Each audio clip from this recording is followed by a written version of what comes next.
Uber's story begins not with drones or food, but with a simple idea in San Francisco in 2009, when a small startup set out to revolutionize how people moved around cities by allowing them to hail a ride through their phone instead of waiting for a taxi. In just a few years, the idea spread like wildfire across the globe, shaking up traditional transport systems, disrupting local taxi industries, and sparking regulatory battles from London to Dhaka. But for Uber, this was only the first chapter, because by 2014, it turned its eyes to food delivery with Uber Eats,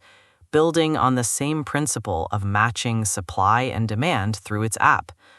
This shift proved vital because while the ride-hailing side of the business became mired in legal fights and market saturation, food delivery emerged as a booming sector, especially during the COVID-19 pandemic when millions of people relied on doorstep deliveries.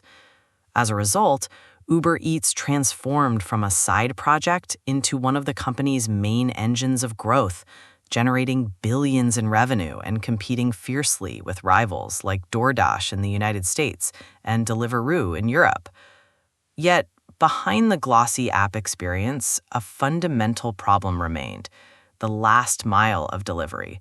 The short but costly and time-consuming stretch between restaurant and customer was inefficient, as drivers and couriers found themselves stuck in traffic, struggling to find parking and delivering one meal at a time, which meant longer waits for customers, high labor costs for Uber, and razor-thin profit margins.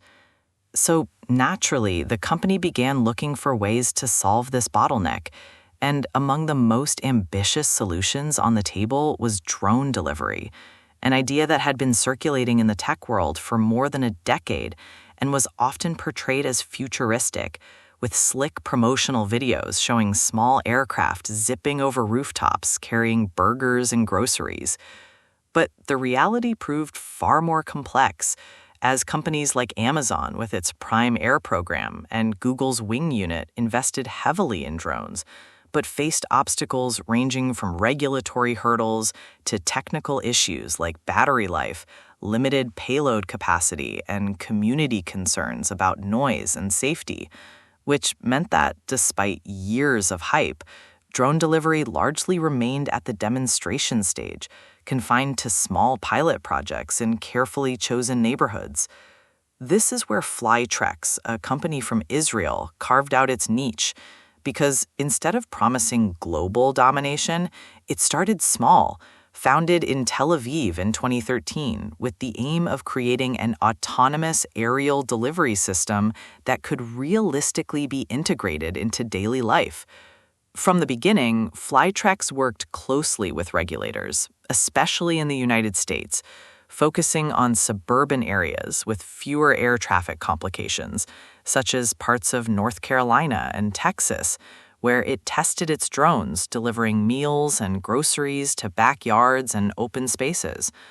Over time, it built credibility by logging thousands and eventually hundreds of thousands of flights, demonstrating reliability and safety in real conditions, which allowed it to secure one of the most valuable assets in the drone industry, approval from the Federal Aviation Administration for beyond visual line-of-sight operations, meaning its drones could legally fly farther than the operator could see, a milestone that only a handful of companies worldwide had achieved.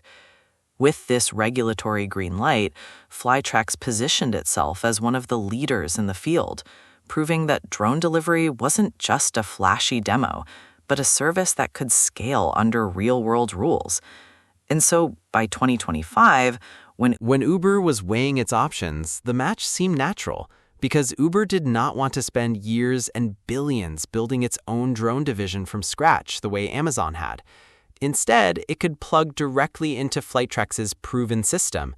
And that is exactly what happened when in September 2025, Uber announced its partnership with Flytrex, declaring that customers in select U.S. cities would soon start seeing food delivered not by car or bike, but by drone. And importantly, the customer experience would remain seamless, as people would still order through the Uber Eats app without necessarily knowing whether a courier or a drone would fulfill the order, with the difference being that in areas covered by Flytrex, the food might arrive from the sky in just minutes, landing in designated backyard drop zones. And behind the scenes, the integration would see Flytrex handle the drone technology and flight operations, while Uber provided the app interface, logistics network, and restaurant partnerships, creating a marriage of convenience that allowed each side to play to its strengths. And while Uber's leadership described the partnership as a way to redefine last-mile delivery, Flytrex welcomed the chance to expand rapidly by tapping into Uber's massive global customer base, making this one of the most significant steps yet toward mainstreaming drone deliveries. But this deal was never just about faster pizza or cheaper labor, because it also symbolizes a deeper transformation, where technology that originated in military and defense settings. Don't forget to subscribe to AHNEWSTV.